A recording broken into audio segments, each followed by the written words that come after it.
The joy of working on a piece just for the fun of creation with no expectation for it to be anything incredible is that it can turn out terribly in the end, and you're just kind of like, oh well.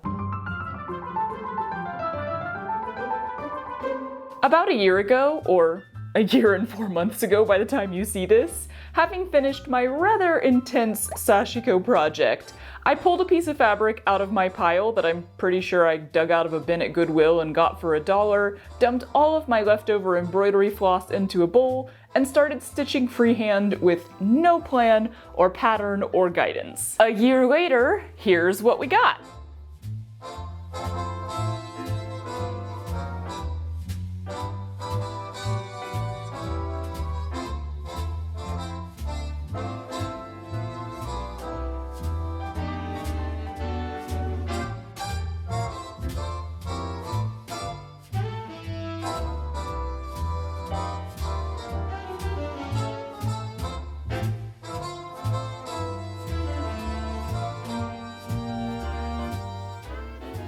I wanted a travel embroidery project, something that I can take with me on planes and road trips and to background jobs, and I really wanted to stick with the feel of sashiko. Running stitches done loose in the hand without a hoop or a frame. There's something so different to me about the feeling of stitching fabric with a frame versus without. I like both methods, I just think that they are different. So the goal here, well actually there wasn't really a goal.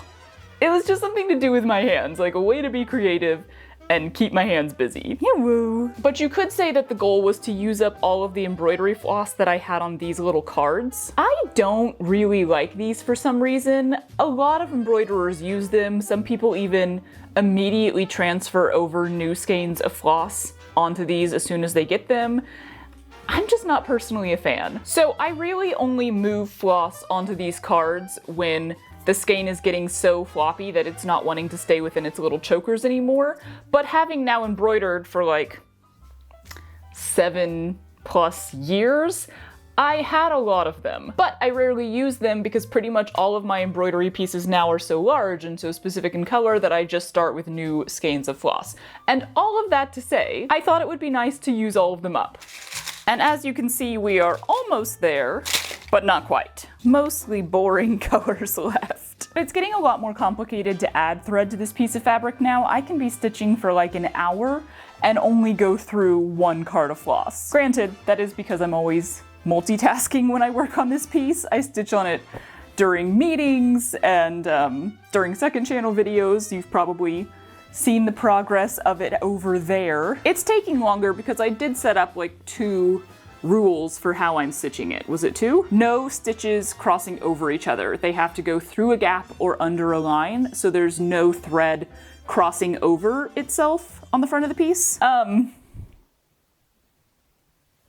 think that was the only rule, actually. Just 1 rule. I've also been starting all my new pieces of floss on the edges here and then working inward with them, but that wasn't really a rule, it was just a practicality thing because this is a fairly loose weave of fabric, so by starting on the edge where there's like a hem built in already, I could make sure that my initial knot wouldn't slip through and come loose. Because that happened a couple times at the very beginning. I think it's time to spread this baby out and look for places specifically that are sparse or low on a certain color, and then stitch like intentionally. Because once I am done with all stitching, we're gonna make a jacket out of it. So there's really not any areas that look sparse on actual thread. Like, it's actually a pretty solid coverage, which I'm surprised about because I didn't purposely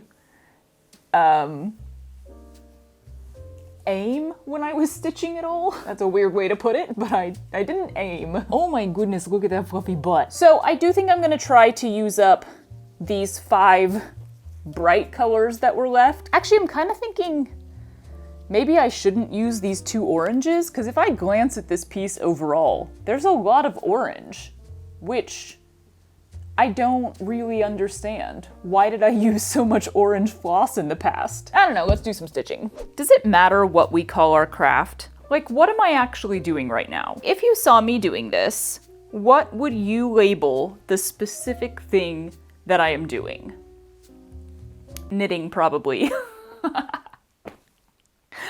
That's a crafter's joke. I swear it's the most common thing for your craft to be called by somebody who is completely outside the textile and fiber arts world. But how much do proper labels matter to you? How important is it that you identify the technique that you are doing correctly and attribute it to the place that it originated? Can you make a thing, or should you be allowed to make a thing if you have no idea what the name of the thing you're making or the skill you're using is, or where it came from? Feel free to discuss in the comments. I think it's a pretty interesting topic. My opinion on the matter is fairly simple. When it comes to art, to crafts, to making stuff, labels don't matter a whole lot to me personally, in the same way that doing things right doesn't matter much to me. Making matters, being creative matters. Granted, I have to acknowledge that learning the history behind most of our crafts is absolutely fascinating and well worth your time, and hopefully it's a, topic of history that will be explored more thoroughly in the future, so it's actually easier to learn about for the average Joe. I will always advocate for doing a little research and learning something new, but also, sometimes you just want to make a thing. Why are you nodding up? This is embroidery. You could also call it needlework, but technically not needlepoint. And the specific stitch we around here would call running stitch. Beyond that though, am I technically utilizing a method of stitching that comes from a specific culture or location? No, but also yes. Here's what got me thinking about this topic. After I finished my sashiko project, I wanted to do something similar, something that is done out of the frame, something very simple at its base, something easy to transport. I figured I would just do more sashiko, aka running stitch, but freehand across fabric. Just start going and see where the thread takes me and what patterns emerge. So as far as I know, that's technically not sashiko, because sashiko utilizes these very specific geometric patterns done on a grid, right? But also, it technically is sashiko, because at its core, sashiko is a method of using running stitches to reinforce fabric. Originally used to mend garments or extend their life, but now often also used in an artistic way, just for embellishment. But also, have you heard of kanta?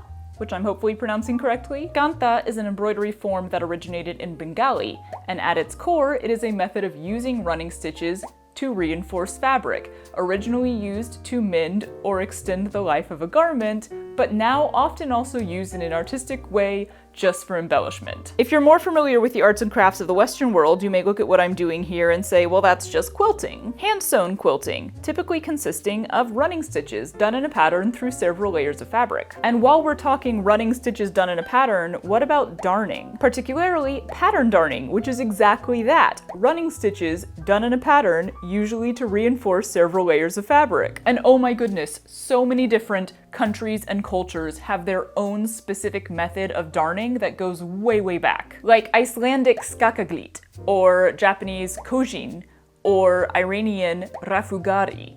And I have to assume that I just butchered all of those pronunciations. Labels are incredibly helpful for historical research or for learning something specific, but if I want to sit down and do some running stitches on fabric, I don't have to decide if it's sashiko or quilting or kanta. I don't even have to know if it's embroidery or needlework or needlepoint, or that embroidery is technically part of needlework, but not all needlework is embroidery, and the needlepoint's this thing of its own that could be called needlework but can't be called embroidery.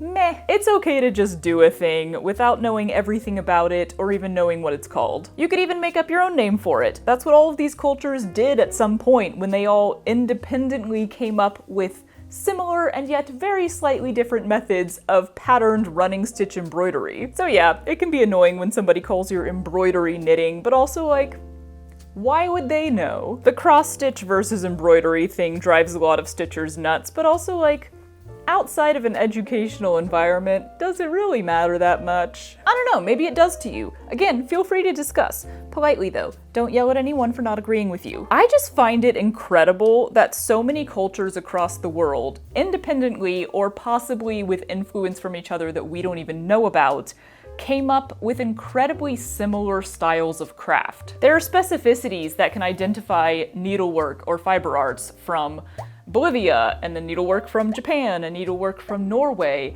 but there's also just so many similarities, especially when you get down to the basics of how they are done and what tools are used. I don't know, I just find that really cool. It's a reminder that despite differences in culture, we are all human beings. It's a form of connection across the planet.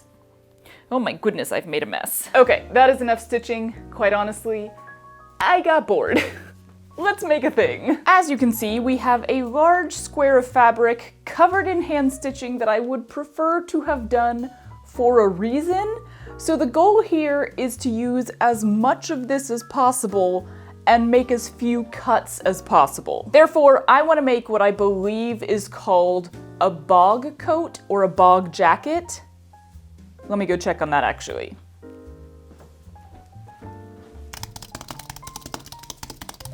Okay, yes, my memory was correct this time. A bog coat is a zero or low waist garment made from a square or rectangle of fabric, like so. You're basically making just 2 cuts and then folding everything and sewing it together, and the only thing that gets cut out entirely is the neck hole, which I'm even interested to see if there's a way around that, although I don't think so. Perfect, right? I do want to put a lining on this, of course, to hide all of the, the knots and everything on the back of the fabric, and it's also going to make it sturdier and more secure. But then this might be a weird choice. Because it's kind of quilting, I want to put batting in there and make it like a quilted jacket, like a jacket made out of a quilt, even though it wasn't a quilt. And then on top of that, I want to quilt it, like on the sewing machine. This is super duper out of my normal area of experience, but why not? My thought process is this. Right now, if you catch one little loop, one stitch on anything, you can yank like a whole piece of floss out. You can mess up a whole area. It's a little risky, especially as a garment that I actually want to be able to wear. But if I sew a grid on the machine over this whole thing, it'll kind of hold all of these stitches down, right? And then like make it sturdier and less likely to get messed up? Maybe? I don't really know, and I'm second guessing myself a lot. But we're gonna do it anyway. The thing is, people are gonna be like, oh my god, that was a year of work, you have to be so careful with it. But it wasn't like stitching the Beauty and the Beast thing. It wasn't a year of me being like, this thing that I wanna make. It was just a year of me keeping my hands busy. If this whole thing just spontaneously combusted, well, all right, let's not talk about fire. If it randomly disappeared,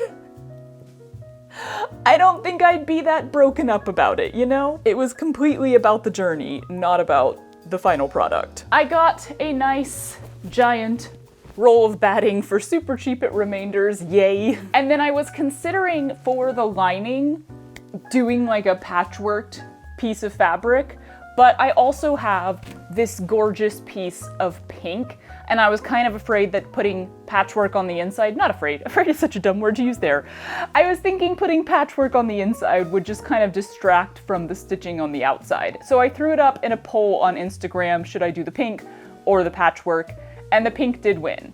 Great, I was already leaning in that direction. Now we enter a realm that I know very little about. Ooh, is this gonna be wide enough? I don't know. I'm gonna assume I should just put all 3 of the layers together and then pin them like crazy all over. I do know that people use like safety pins for that rather than regular pins, I guess so that they don't fall out while you're sewing or stab you. But I don't actually have that many safety pins. So I think I'm just gonna have to go regular. Yay, danger! I really don't know what I'm doing here, y'all. That's okay, let's just do it anyway. What's the worst that could happen?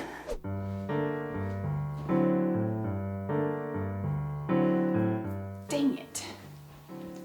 It's so barely less. Hello, my precious baby. Hello. How are we needy today? Ooh, big yawn.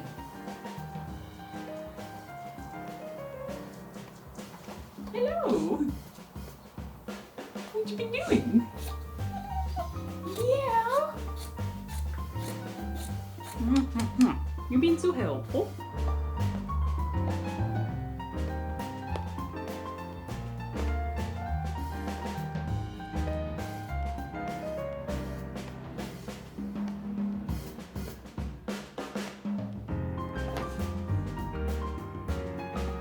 Hello. Are you a silly little butt? I don't know how we're gonna do this. Oh.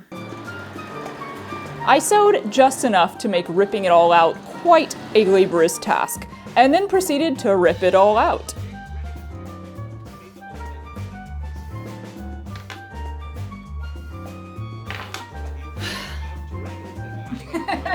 Attempt number 2, I decided to sew from the back and in a spiral, starting from the center, which may seem like a bad idea, and was indeed quite difficult, but somehow halfway worked.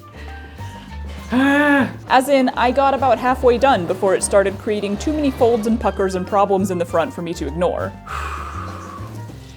This color of pink looks great on camera. So then I ripped a whole bunch more out and restarted, and oh my goodness, I've been sewing for 12,000 years and I'm legitimately sore.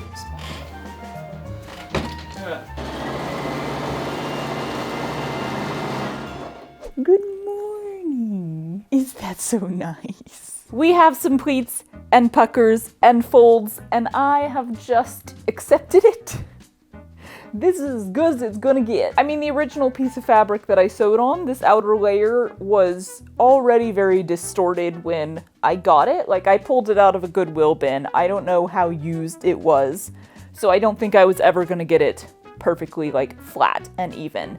I'm happy with this, especially since this house is for some reason freezing cold right now, so it's being a nice quilt. And actually, I think the spiral is pretty cool. Although once we cut it up and fold it and sew it back together, I don't really know how that's gonna fall. Here's the thing though, before I cut it up, I feel like I should try this little pattern thing. I don't even need to try it full size. I just want to try it on a piece of fabric that is the same proportions. Because, you know, cutting into this is a little like, there's no going back once you do that. Look how nice the pink side is. It really is. Such a beautiful color of pink. 48 by 49. We could just say it's 48 by 48. So then I could do one that's 12 by 12. That would be about the same. 12 by 12. Okay, so then the way this works, where is my ruler? Ugh. I think this would be like 3 inches in on each side. So if this is 4 inches up, the fold is at 4 inches. And then your circle is like right here. That's terrible. I don't know if you can see that, but that's essentially it. So then we cut here, and we cut here, and then we fold this, and we fold this. How do we sew it though? This doesn't seem like it would be that complicated, but you have this really weird corner here, and you have to sew here, but also sew here. I mean, you've just got a weird pleat in the armpit, which like on a bigger version maybe wouldn't matter, maybe you wouldn't even notice it, but it's still there. I might need to look up a video of how to sew a bog coat together, because that's confusing me. Okay, I did some research, and fascinatingly, oh my goodness, that was a loud yawn. A lot of people just kind of glossed over the whole armpit sewing or the sewing together in general. It was like, yeah, it only takes 2 seams, woohoo! And then they just like didn't mention how they figured out this weird armpit right angle pleat thing. I did find one very honest blog where the sewist basically said, I gave up. Which I found delightful. Here's what I think I'm gonna do, and by I think I mean this is what I'm doing. I am going to zigzag stitch the edges together like this, rather than overlapping them at all, rather than doing right side to right side and folding them out. Just make them touch, zigzag stitch. When it got to the armpit and then onto the sleeve, I still used a zigzag stitch, but I did it on the edge, almost like you would fake an overlocker or a serger stitch. And this gave me a pretty clean armpit area. It actually looks really good. I was already planning to do all of my seams on the outside of the coat and then cover them with bias tape so it has like a really quilted feel to it, I guess. So this just means that that bias tape is going to have to overlap this seam to, you know, cover it and make it secure, and that I'm gonna need that same thing on the inside. So I'm gonna have to like simultaneously bias tape the inside and the outside at the same time. And adding the bias tape in the armpit might be a bit of a hand sewing issue. But that's what we're going with. Turns out, bog coats, super easy to cut out, actually not that easy to sew together. This means that it is time to cut into my chunk of embroidery, which I'm very nervous to do. I kind of think I need to mark out everywhere I'm going to cut and then do a stay stitch around that marking, because even with the quilting on here, there's a chance that I might cut into it and certain seams, like my actual embroidered seams, will just start to unravel for a little bit. I am super nervous to do this though, so I'm just gonna go eat lunch right now and pretend this project doesn't exist for the next hour. Bye! After said hour of blissfully ignoring this project's existence, I measured out the 3 cuts needed, each one 12 inches long, and then sewed stay stitching around the edge to make a little channel. Oh, this part's gonna suck. Then I just went for it. No going back now. Okay, we're doing it!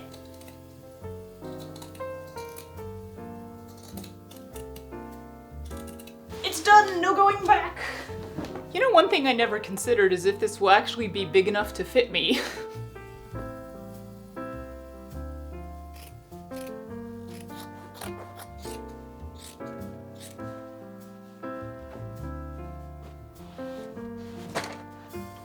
The zigzag stitch method pretty much worked, I think.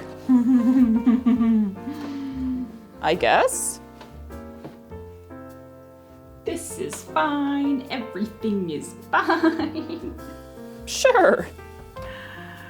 Oh my god. Oh, okay.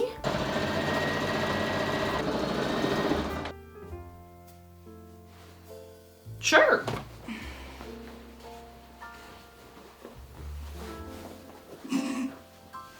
Oh god. I gotta try it on not over this dress. This dress is already too bulky. Oh god. I cut a bit of a neck hole and changed.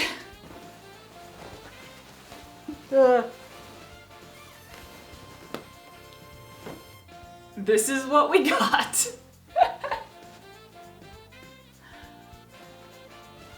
It's kinda hilarious. I think I just have a lot of finishing to do, and I'm gonna do it all with the pink stuff, so let's do it. From here on out, finishing this coat was a series of identifying the next step that needed to be done and focusing solely on doing it so that I wouldn't get overwhelmed by the entire piece as a whole and all steps that needed doing. Which, granted, is a bit of a dramatic way to speak about a random sewing project, but also I think it's not uncommon for overwhelm due to uncalculated number of steps to be the pipeline to throwing in the towel on a project altogether. One step at a time, we get it done. Hand sewing when certain areas just get too confusing for the machine. We're done, and I'm tired.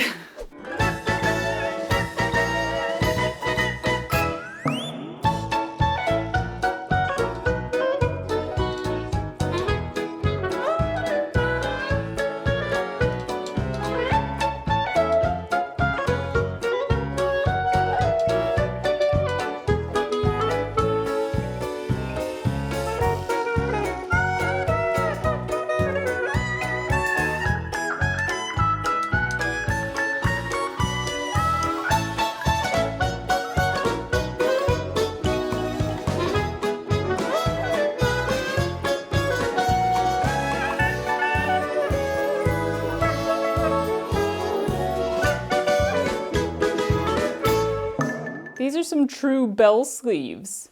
'Cause like, my arm's the clapper. Ding dong, ding dong, ding dong. Y'all, this turned out like, I don't know, really eccentric kinda. The shape is hilarious and over the top, and I kinda love it anyway. Is this something I'm gonna wear all the time? No, but then it's kind of an art piece garment, so that's okay. I might tack these down like that, just cause I kind of like this look, like the split in the center with your head coming out. It's really cute, but just in the amount of time that I was wearing this to take final photos and everything, this touching my neck is a no. It's a no for real life. It's a yes for fashion. But I could very easily just iron and or tack these down into like a collar, which is kind of what I was originally thinking of doing.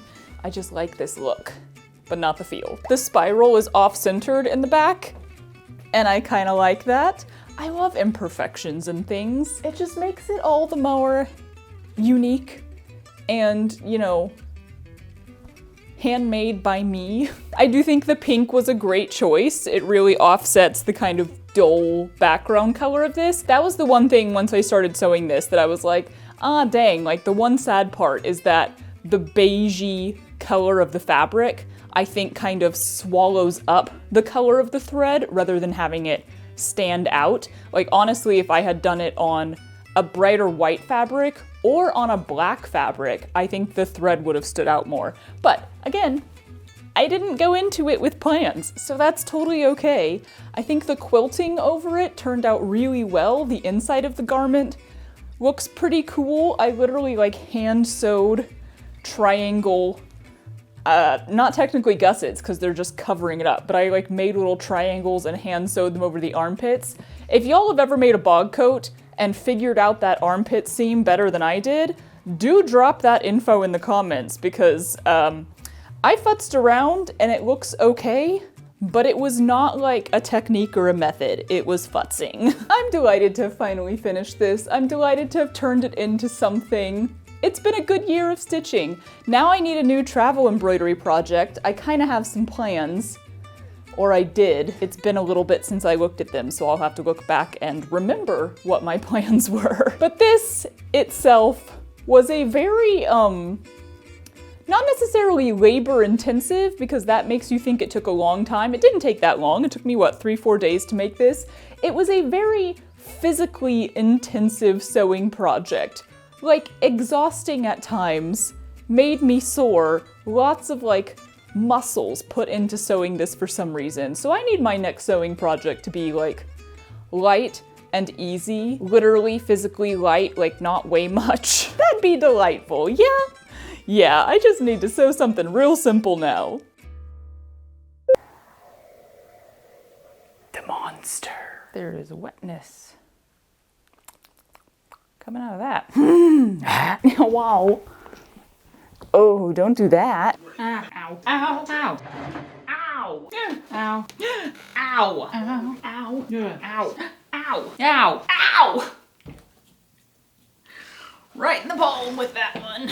Oh, I just rolled over my own foot. That's fun.